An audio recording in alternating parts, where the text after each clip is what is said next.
Welcome to another episode of the Bengal Genius Show. I'm your host, Eddie Nashville. As you know, March 18th, free agency's coming, and there's a lot of news going back and forth. The Bengals released BJ Finney. No surprise, I didn't see the guy do absolutely anything.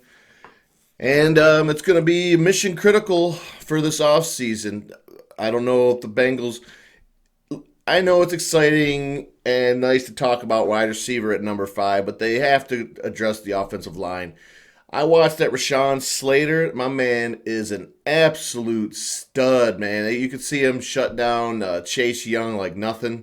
So that is a possibility if we move down. But if Penei Sewell is Anthony Munoz Jr., then what the heck, man? Let's grab him, give Joe Burrow 2 bookends, and then just rock it out. And if they get Tooney on the left guard as well, that's it, man. That cements a great offensive line, and they can clean things up. The way I look at it is, the more time you give Joe Burrow, I think he can make average receivers better. Like, he can make average receivers good receivers great with his ball placement and just his overall studness. The defense, and I got to agree with Jeff Hobson on this, our defense is historically bad. That's priority number 2. And, looking back on our defenses over the years, you could see, and I totally missed the impact that the killer Vontaze Burfict had. And that's what I still see as a big need for this defense. Woodside looks like a tough guy. They all look like nice guys, though, and I just think we need a little more attitude back there. So the question was, should we bring back Josh Bynes? I don't know. It'd have to be a pretty good deal. I mean, we got to realize that this year in free agency, because of the limited money, it's going to be a lowered salary cap, that the Bengals really are in a great spot for retaining their own free agents.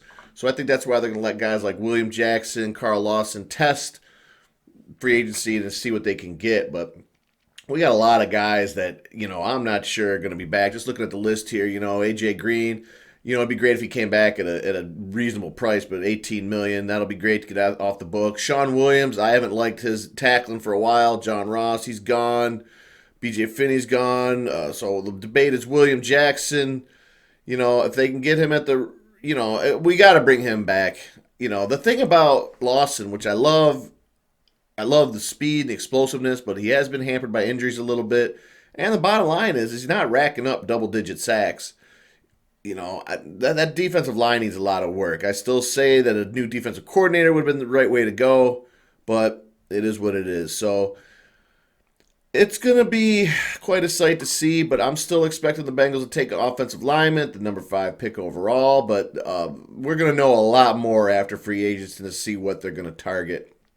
But we're definitely going to be able to upgrade a lot of positions. And if you think about it, that defense, if they could just get to a little above average, man, I wish we had a good defensive coordinator. If you had a good defensive coordinator, it would kind of, schematically, they could build towards what we have instead of trying to fit a system. And, it's quite an overhaul. It is going to bum me out when Geno Atkins is gone. That guy was such a stud. I definitely is a Hall of Famer, even though Cincinnati is getting, we got no luck in trying to get our boys in the Hall of Fame.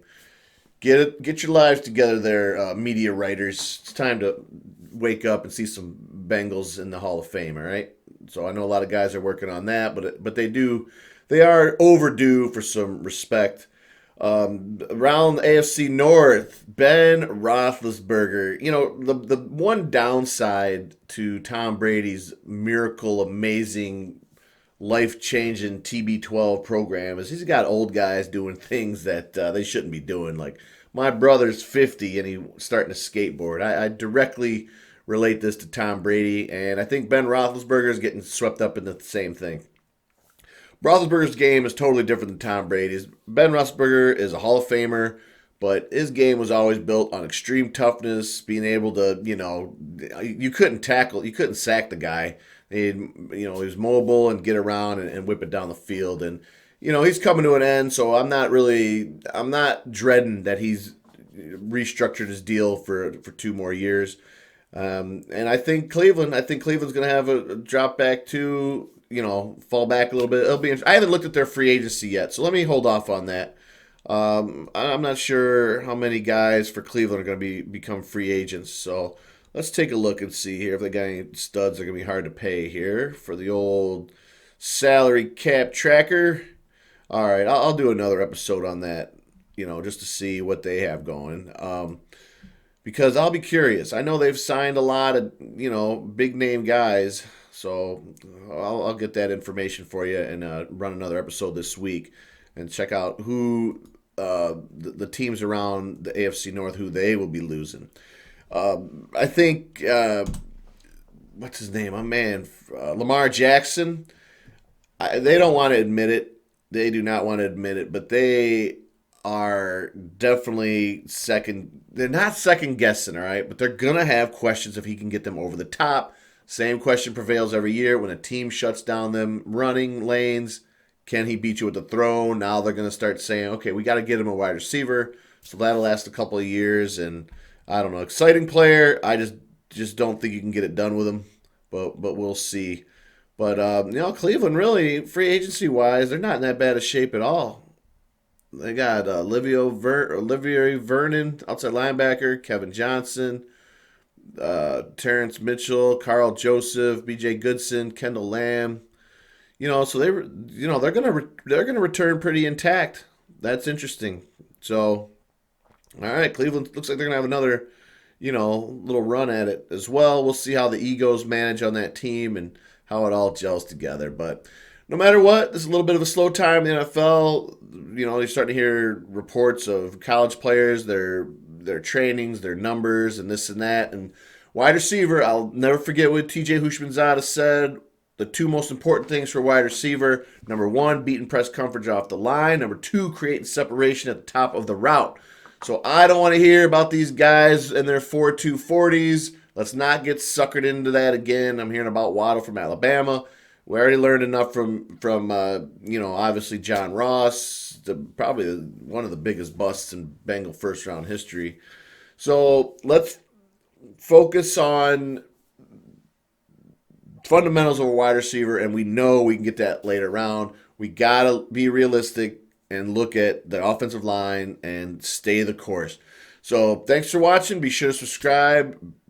Be sure to spread the word. And remember, as always, protect Joe.